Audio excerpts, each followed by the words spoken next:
Nama Om Vishnu Padaya Krishna Prastaya Bhutale Shrimati Bhakti Vedanta Samaniti Namane Namaste Saraswati Deve Gauravani Pacharani Nirvasesha Sunyavari Paskachade Satarani Shri Krishna Chaitanya Prabhu Nityananda Shri Advaita Gadadara Shivasari Gaur Bhakta Vrinda Hare Krishna Krishna Krishna Hare Hare Hare Rama Rama Rama Hare Hare. Thanks. So today, now do we know how old this water is? I just got it. Is it? Okay, thanks. And there's a reason why it's half full. Yeah, because some people have a hard time waterfall. All right, thanks. Appreciate it. We'll have to marshal it carefully.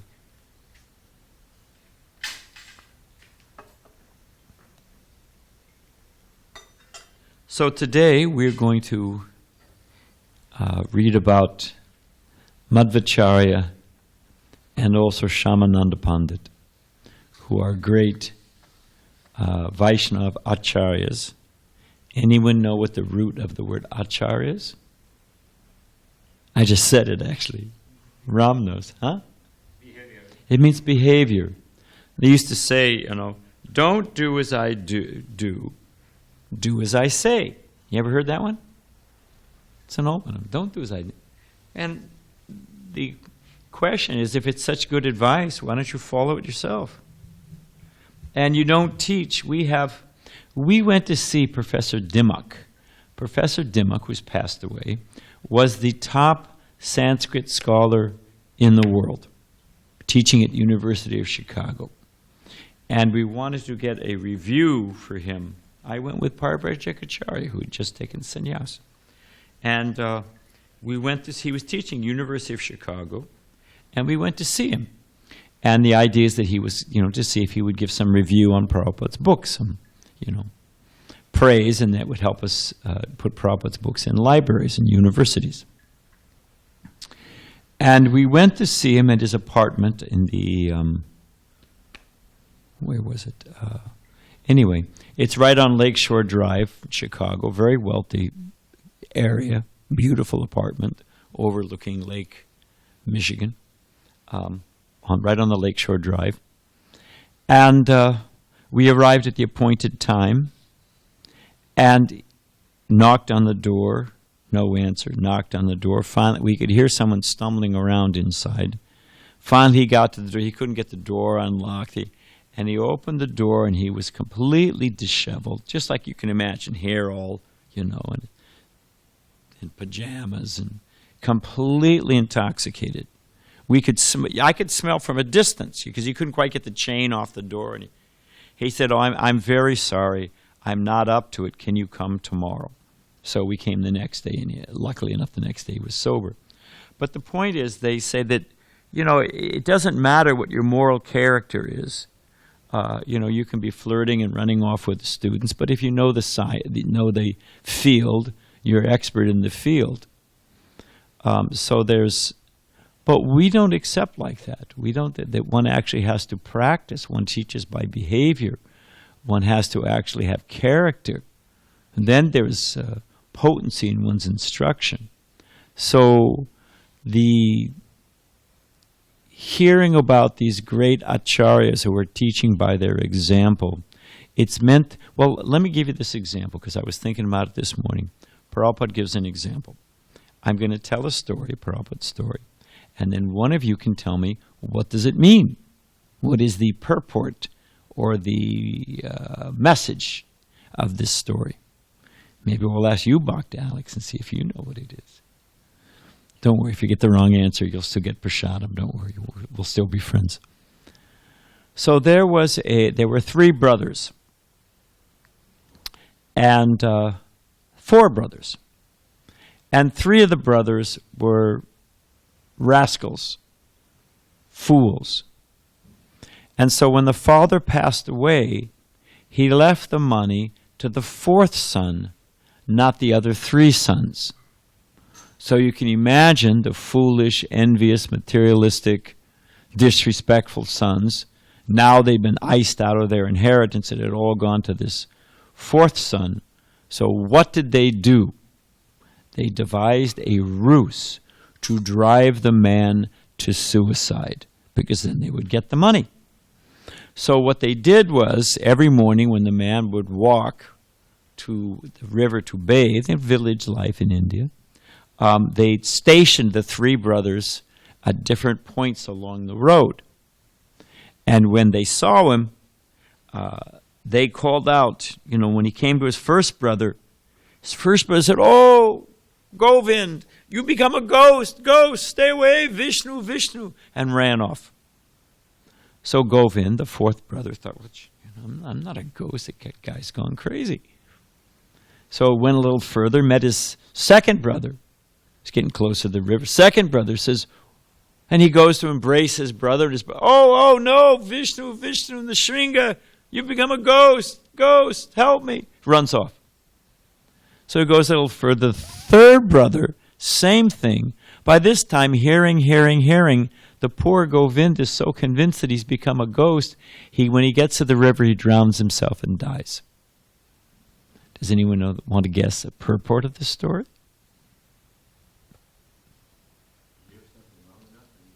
Exactly. That you hear it. What you hear, you believe. If I have yogurt, a culture of yogurt, and I add a little bit of milk, what happens to the milk?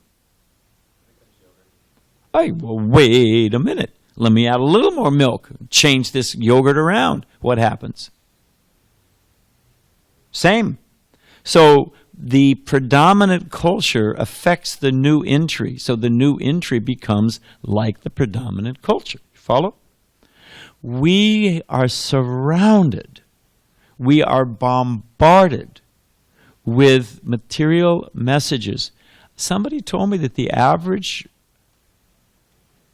hey, Bhakti Ed, the average American under hypnosis can remember something like 250 commercial jingles and slogans. Let's just do a test. What is Coke? So they say. What do they say? Things go better with. I hadn't thought of that one. But what else did they say? It's the real thing. I mean, it's fuzzy. My brother, when he was going to college, had a job to pick up some extra cash. And he worked in a Coca-Cola bottling factory. In those days, they had glass bottles, loading them onto trucks. And, you're loading so many, you would drop every now and then a flat of whatever things that they would break. He had leather work boots. By the end of 3 months working at the bottling factory, loading and unloading bottles of Coca-Cola, and it breaking and splashing, rotted through his leather boots. Imagine what it does to your stomach. But anyway, it's the real thing. If you leave it alone, what happens to the fizz? If you leave it alone, open can. Goes flat. How is it the real thing? It removes rust. That's pretty far out. Thank you for that. But we're hearing, so the average American under hypnosis, Coke is the real thing, Nike, just do it. You heard Nike, just do it?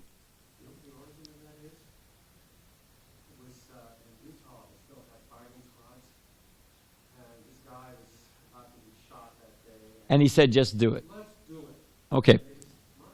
So let me ask you this. You shouldn't just do it. I get a stimulus response. I get a message from my senses. I react. Is that intelligent? What is a human being meant to do? Shouldn't we think before we do it? Don't just do it. Think before you do it. But my point I'm trying to make is that our heads are filled with mundane messages. And we've gotten it from the day we were born, and we're getting it everywhere you go. Jayadvaita Swami, Anyway, Jayadvaita Maharaj had been out of America. He'd been in India, a little bit in Europe, but mostly in India for almost 10 years. He landed in Los Angeles. He was coming to San Diego. Back to Godhead Magazine was stationed here at the time. So I'm driving him in the car. We're coming down the I-405 or whatever it's called, I-5. And, Jadwaita's Maharaj, he's a fantastic sannyasi, wonderful preacher, but he's a no-nonsense person. He can be heavy, he can be, So I was a household in those days, temple president, and I could tell that he was upset about something. You could just feel that, what do they call it, contained fire. You could feel that something was burning inside. I thought, geez, I've offended him. I've done something wrong, and I'm just about to get it. He was about to blow. I could tell. And then after about 20 minutes in the car, he said to me, don't they know there's sannyasis on this road? Don't they know there's sannyasis on the road? I was thinking, I said, Marsh, I have no idea what you're talking about. He said, just look at these billboards. I become inured to numb to it. But, half-naked women and meat eating and gambling and everything you could imagine.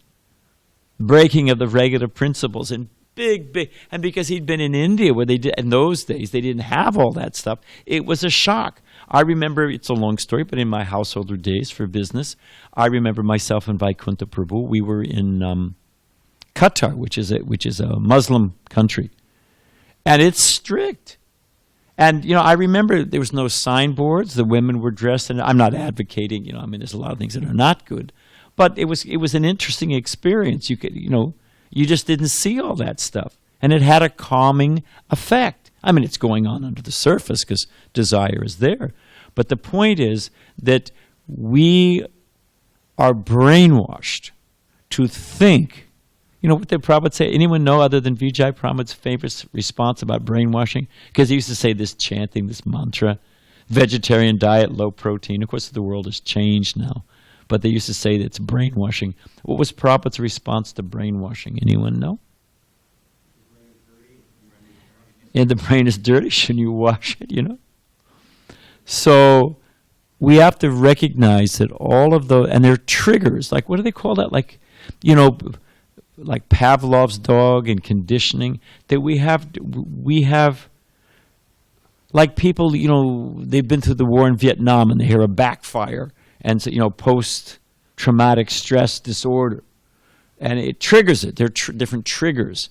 There's people who are, alcoholics. There's different triggers. People who were abused, sexually abused, whatever it is. There's different emotional triggers. And they automatically, they're back in that position.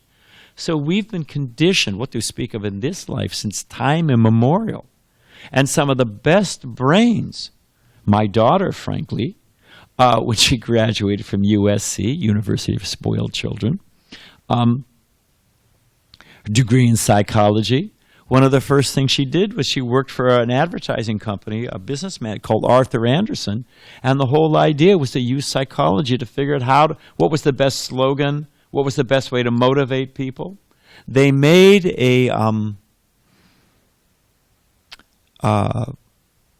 when they made the first blow dryer for men for drying the hair. It's not really a problem with C because it's not really a market for us. Although the devotees in Australia were used by a razor blade company. They paid the devotees.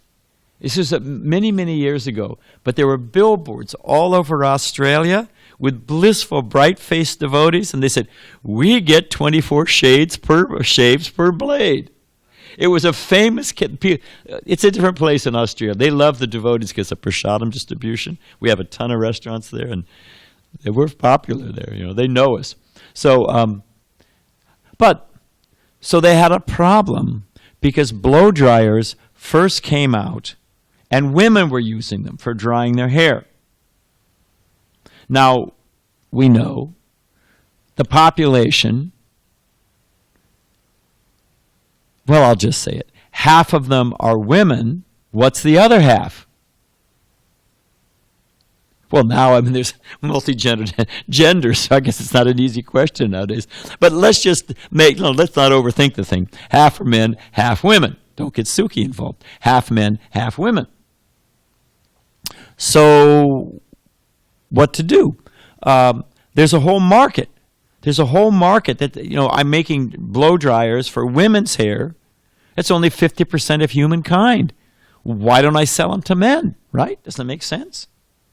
There was a problem. Men would not buy a pink, delicate, for a woman's hand. They wouldn't buy it. Fell flat on the market. All their different promotion couldn't do it. You know what they did?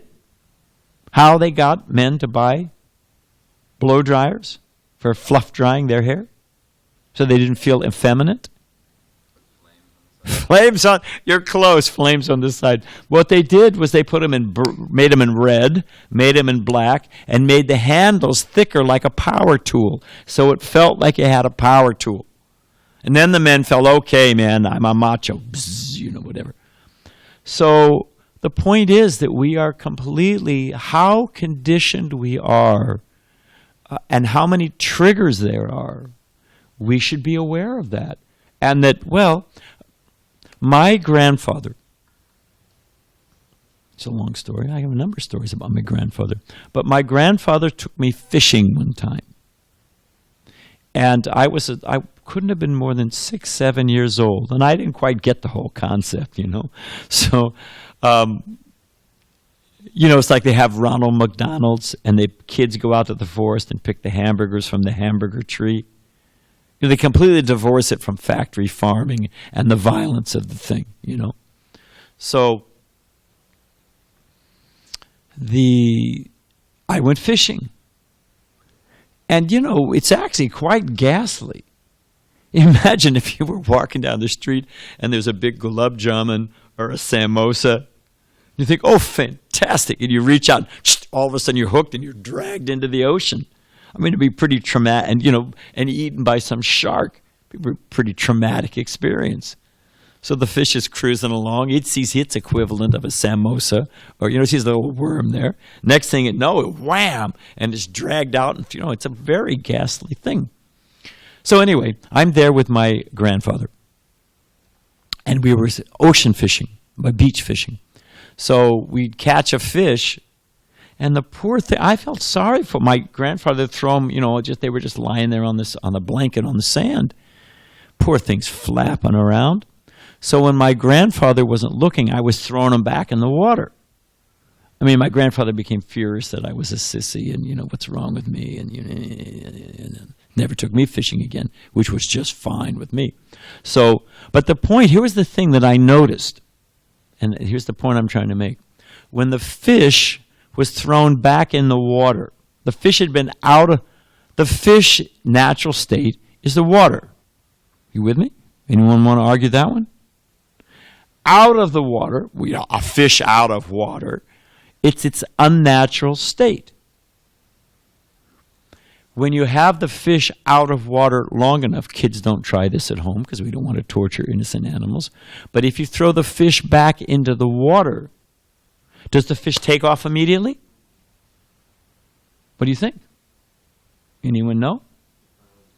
All saintly Vaishnavas have no experience of this. The thing struggles. I think it has to get the water going through its gills again, or it's got to get its body acclimated,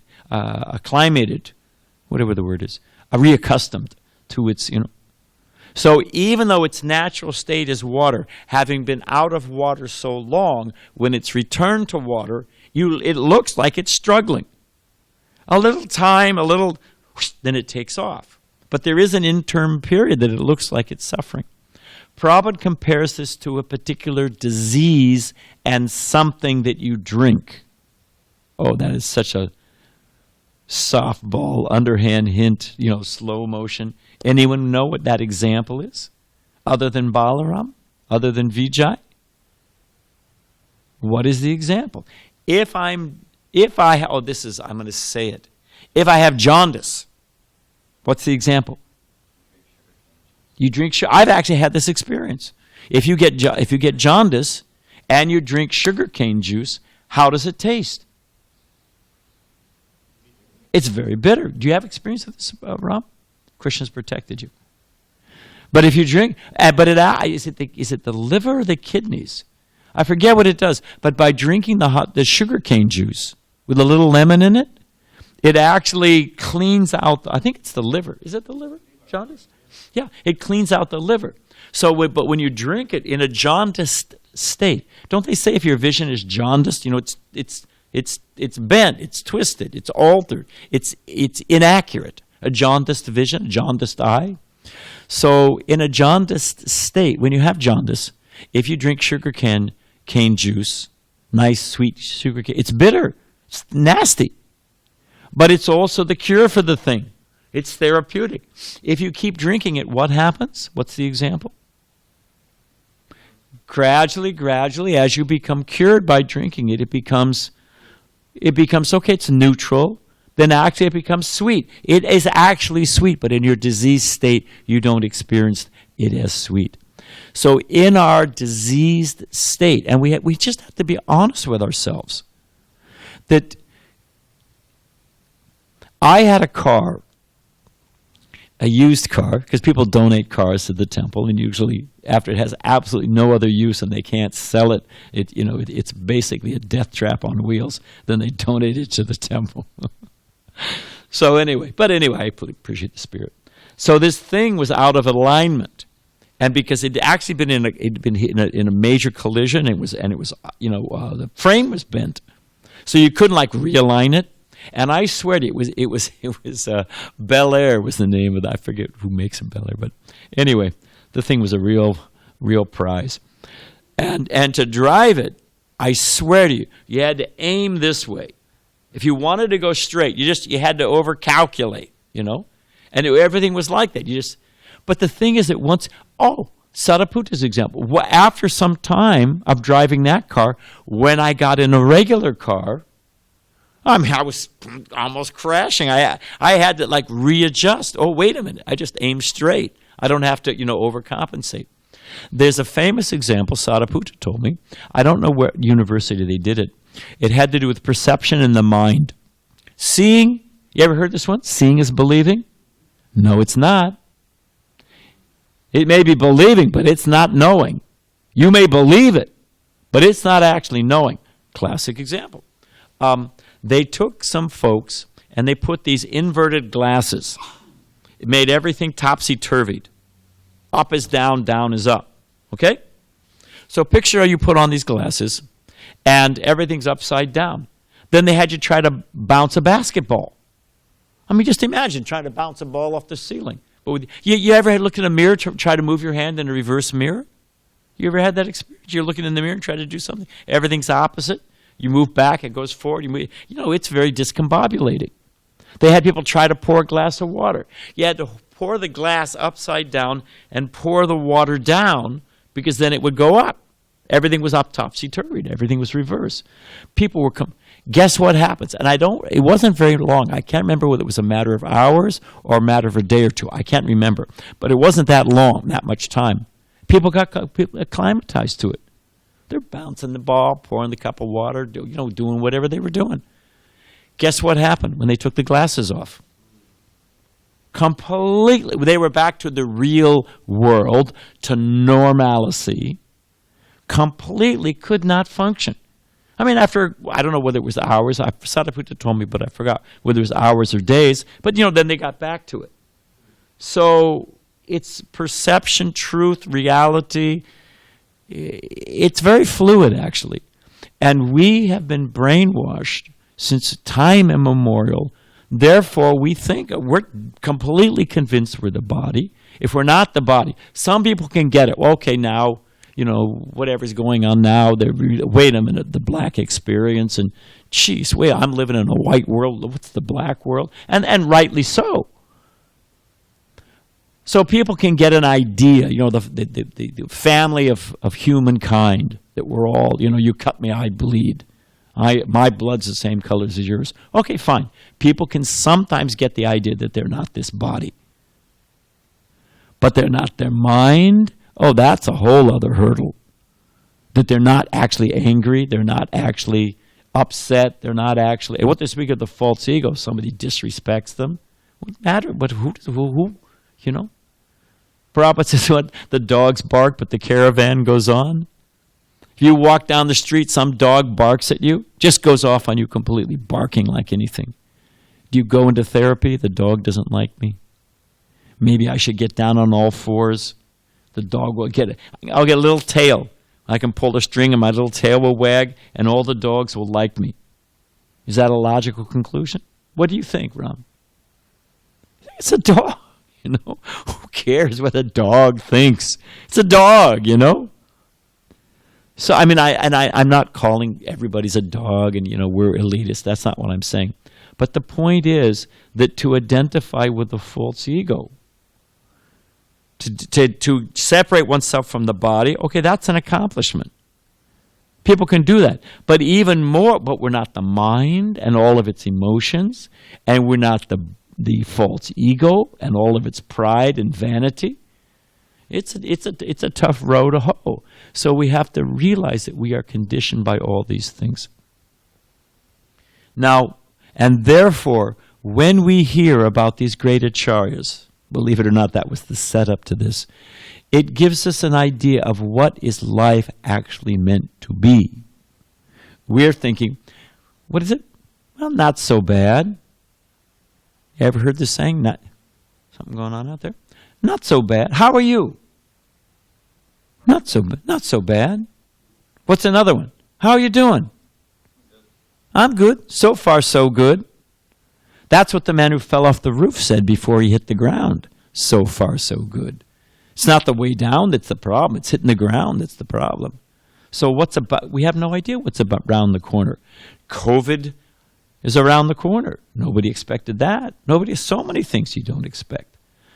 So far, so good. Every cloud has a silver lining. It's always darkest before the dawn. Got to take the bitter with the sweet.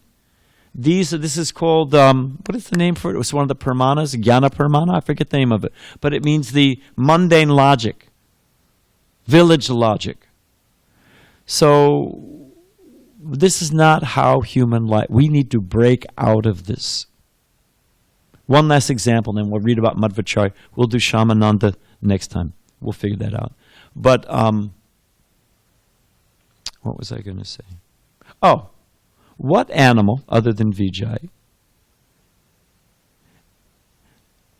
I guess I don't want to put Alex on the spot, but if you can think of the answer, you can let me know. What animal has two births?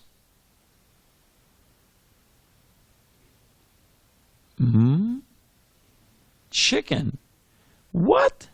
Defend your answer. All right, let's go slow. First is an egg. It's living separate from the mother, isn't it?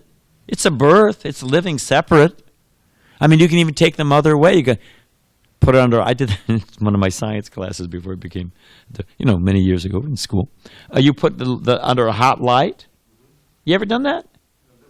Yeah. You put it. There's a whole way you do it, and the thing will hatch without the mother sitting on it. And they do it in hen houses. So factory farming. So it's living separate from the mother. It is a birth of, Okay, now, with that is a hint, back to Alex. What is the second birth? Because human birth is called Dvija. A Brahman is called twice born. Okay, now we've nailed the first birth of the chicken. What is the second birth? Yeah, when it breaks, very good, when it breaks out of the shell. Because then it becomes free. It can move. It has its own identity.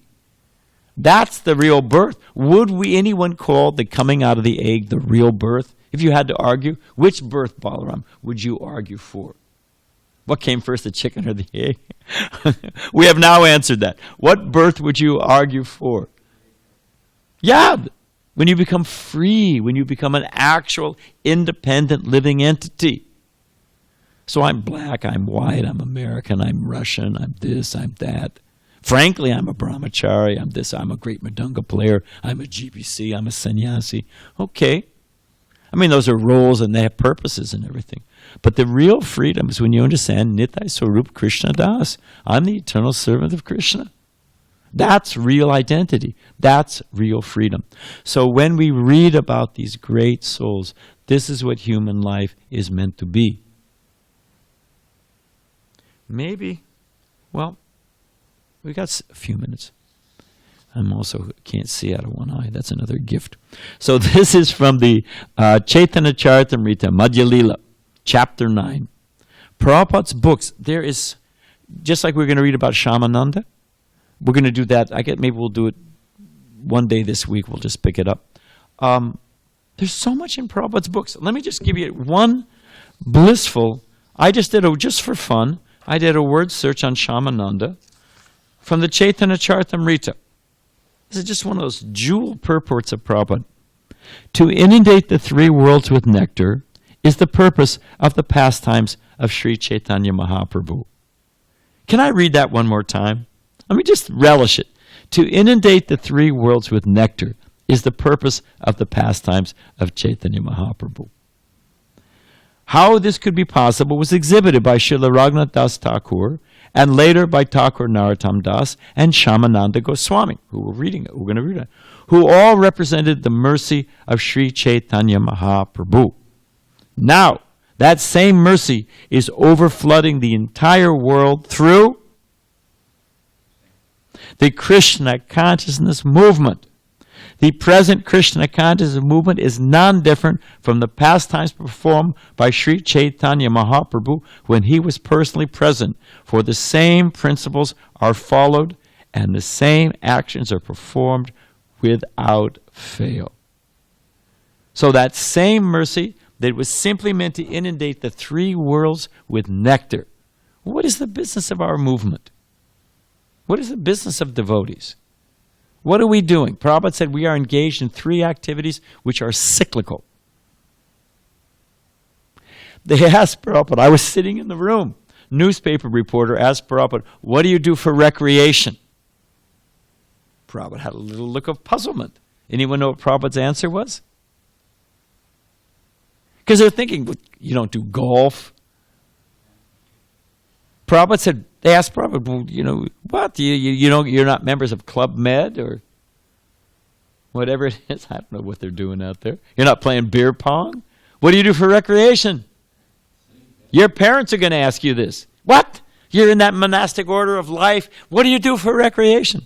Prabhupada's answer was, our whole movement is recreation. You think about it.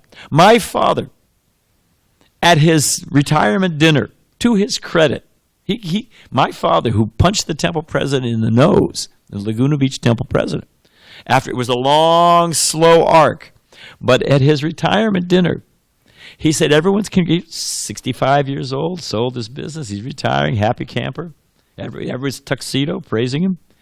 He said, all my life I've worked. He said, I had a paper route. He made me have a paper route, which was good training. 8 years old, I had a paper route. So my father said, and I started working when I was 8 years old. So I've been working my entire life. Now I'm retiring at 65 years old. Everyone's praising me. He said, but my youngest son is smarter than me. I'm there and as a devotee. Everybody's like, what? What is this all about? My father said, my youngest son is smarter than me. Everyone's praising me. 65 years, I'm retiring. He said, my son is smarter than me. You know why? He said he retired at 17 and a half. He joined the Hare Krishna movement. And it's true. What do we get there? We wake up every morning and we think, how can I serve Krishna today? How can I spread Sankirtan mission? What can I do? And you can tell the temple president, or you can tell whoever said, I'm too shy to go on Sankirtan. Okay, fine. You can serve the deities. Or you can cook nice prashadam. Or, or whatever it may be. However you want to serve Krishna, you just serve Krishna. And it's fun it's an adventure at every moment. So, this is how human life is meant to be lived. It is not meant to be slaving away. And you can say, I'm not a slave. I'm the boss. I got my Mercedes. I got my chauffeur. I'm living on Fifth Ave. I got my apartment with a view of Central Park. What do you mean I'm slaving? I tell everybody what to do. Does Donald Trump think he's a slave? Does he think he's anybody's servant? It never even crossed his mind. Is he a slave? Is he a servant? How? I don't understand. Oh, does that man, is he a slave of his pride and false ego? Is that guy just one bundle of anxiety? If he's not treated like God's gift to the earth, he goes on a Twitter fest. He completely unravels. He goes into a rant. So is he a slave of ego and pride and anger and envy? What does Prabhupada give? The Julius Caesar, the unrivaled emperor of the Roman Empire, which controlled all of the known world. What does Prabhupada say in Srimad Bhagavatam about Julius Caesar and his power? He said, even the great Caesar had to bow down to Cleopatra. So I promise we're going to read this, but just to read about these great souls who were living to give mercy to others. What a way to live. Prabhupada said, what is the mood of a Vaishnava? Vaishnava says, somebody sent me a cartoon, and because we're online, whoever you are out there, thank you. Keep them coming. I love these things. And it's a big, like a machine. And it's got a big door that enters. And over the door it says, wants. It's got a little tiny door in the back. And that's got a sign over it says, needs. What is it that Gandhi's famous thing? That there's enough for the world's needs, not the world's greeds. There's plenty. There's plenty to take care of everyone, to have a nice, peaceful life, live peacefully. Anyway, we know that. I'm not going to go too far afield. So, anyway, without further ado, I should read this thing. But to live a life, that's what I wanted to say. Krishna said, what does Krishna say about lust in Bhagavad Gita? Which drives everyone. It's the driving force. There's different flavors of lust, different types of lust. Carnal lust, lust for power. That lady who was the Gang of Four, when Mao was killed, and they had the Gang of Four that were running. It was the largest country in the world. They had unrivaled power. Her famous statement, that Madame Mao, was, what is sex? Sex is nothing compared to power, the rush of absolute power. No, sex is, what is that? It's okay, fine. Different types of lust. Lust for power, lust for wealth, lust for whatever it is, It's not just sex. What does Krishna say about lust in Bhagavad Gita? Burns like fire. That's the first half. Burns like fire, and therefore, help me out here. Other than Ram. See, anyone know? What about lust? Burns like fire and is never satisfied. Hey, that goes right over our head, We just keep at it, I'm speaking for myself. But the fact of the matter is, it's never satisfied. So why are you shoveling coal down a hole? It's never, it's a bottomless pit. So, but those great souls that's not what moves them. Prabhupada said a Vaishnav means, give me enough land to lie down when you're asleep. Does it matter? Again, my father.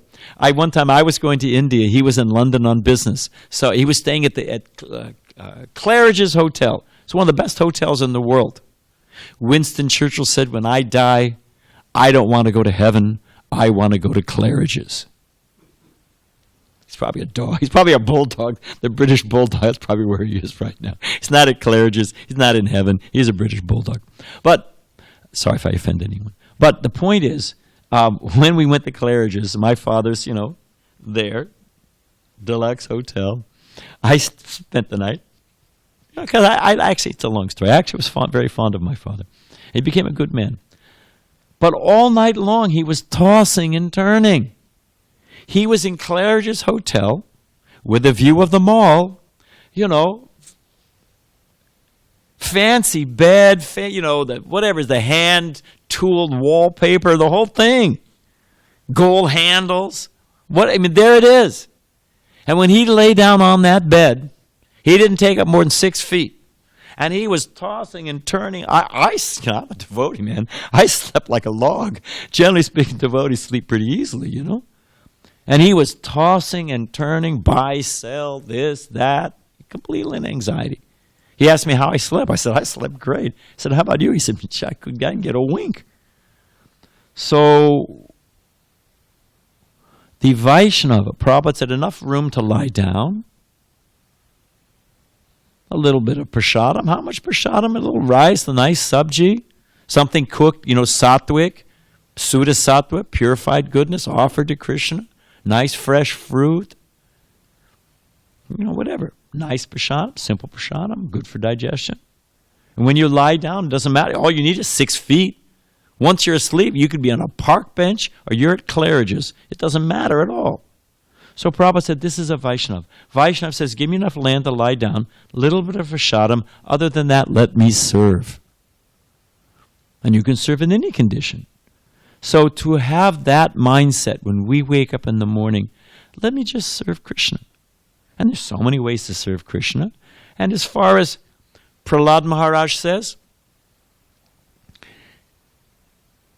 what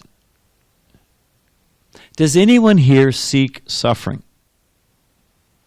We have any closet masochists who want to out themselves? Anybody wake up? On one hand, we're drinking poison willfully. So in that way, you can accept that we're masochists.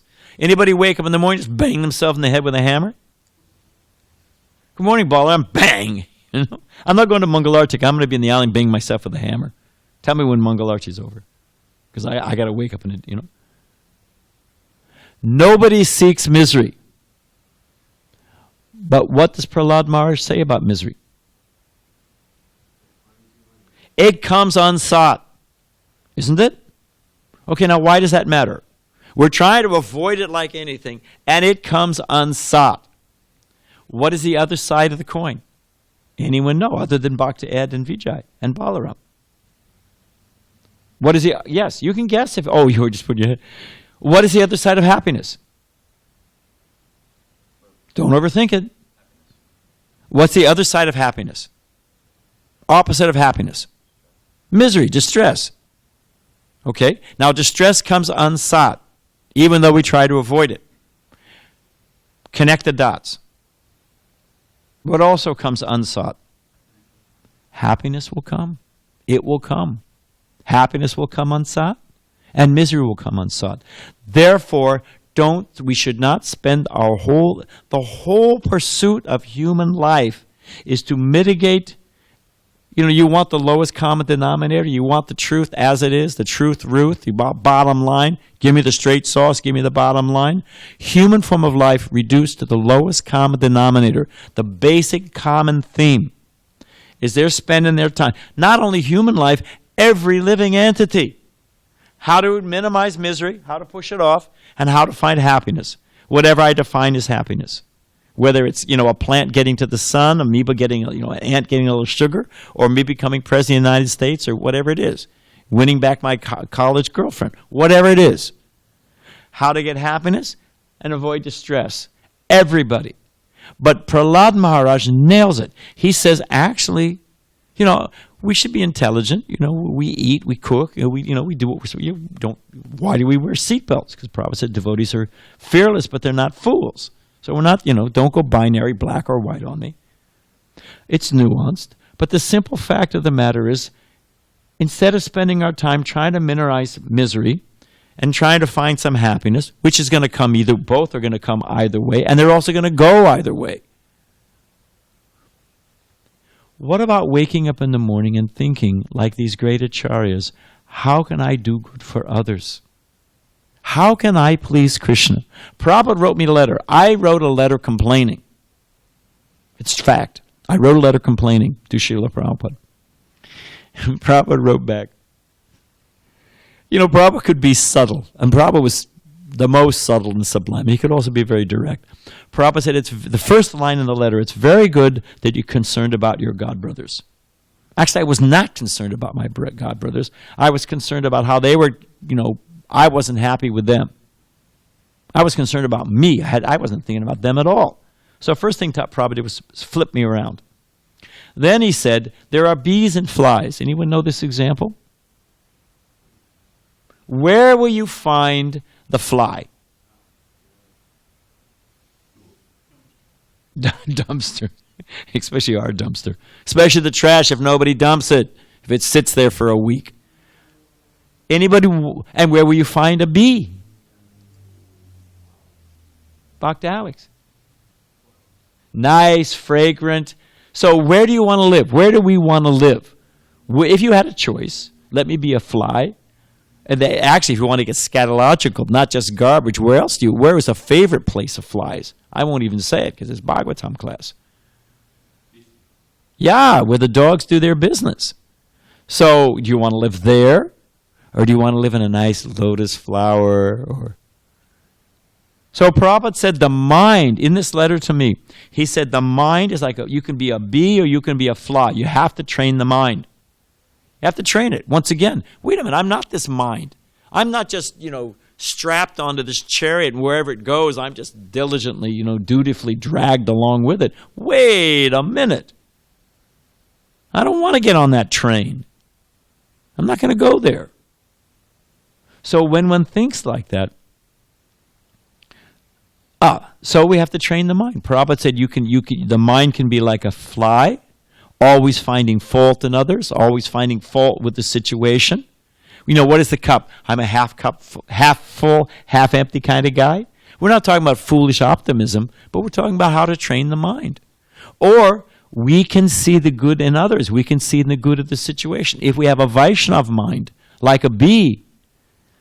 So to wake up in the morning, and instead of, what do I want, what do I need, what do I have, what do I do, living in that small little world, to be thinking, how can I serve Krishna? Prabhupada's letter to me was that if we think, let me simply serve Krishna. If we train, instead of being a fly, we train the mind to be a bee. And we learn that my happiness comes from pleasing Krishna. Instead of what do I want to do? I'm dealing with a devotee right now.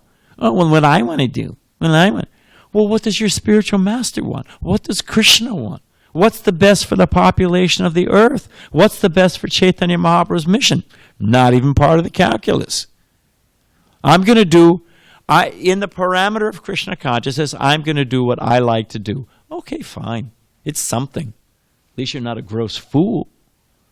But is that really the calculus that's going to change the world? That you're doing what you're comfortable with, what you like to do? What about doing what Krishna wants? And lo and behold, the person who makes the choice that I want to do what makes me happy, I'm going to, my calculus, my measure, my barometer is, am I happy?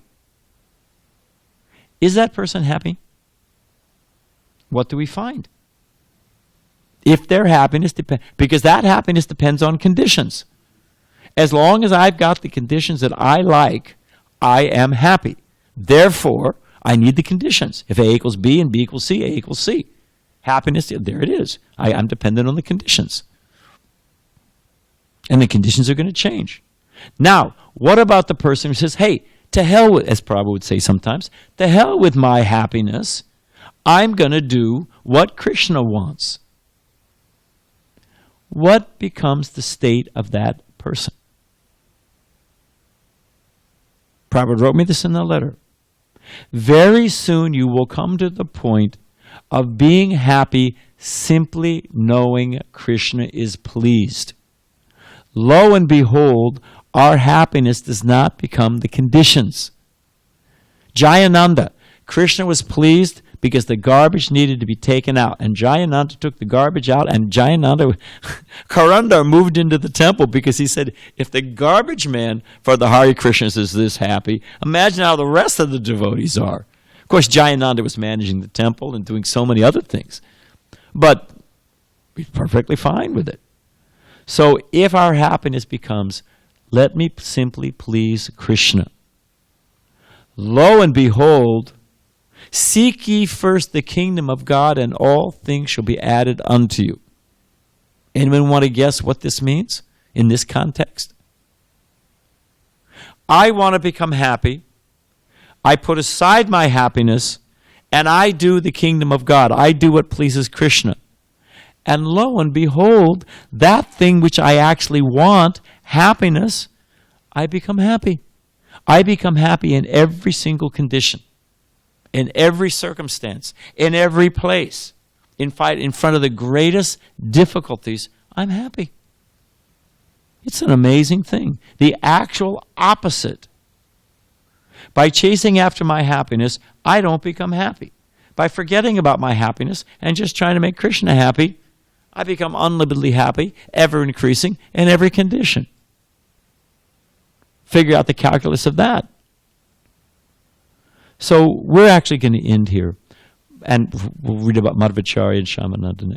But the simple point of to meditate on and appreciate the achar, the behavior of these great souls, and how they acted and how they lived for the benefit of others, for the spreading of the Krishna consciousness movement, for giving the topmost mercy to others, and how by doing that they were completely free from the miseries of this world, even though within it, in the world, but not of the world, and completely satisfied.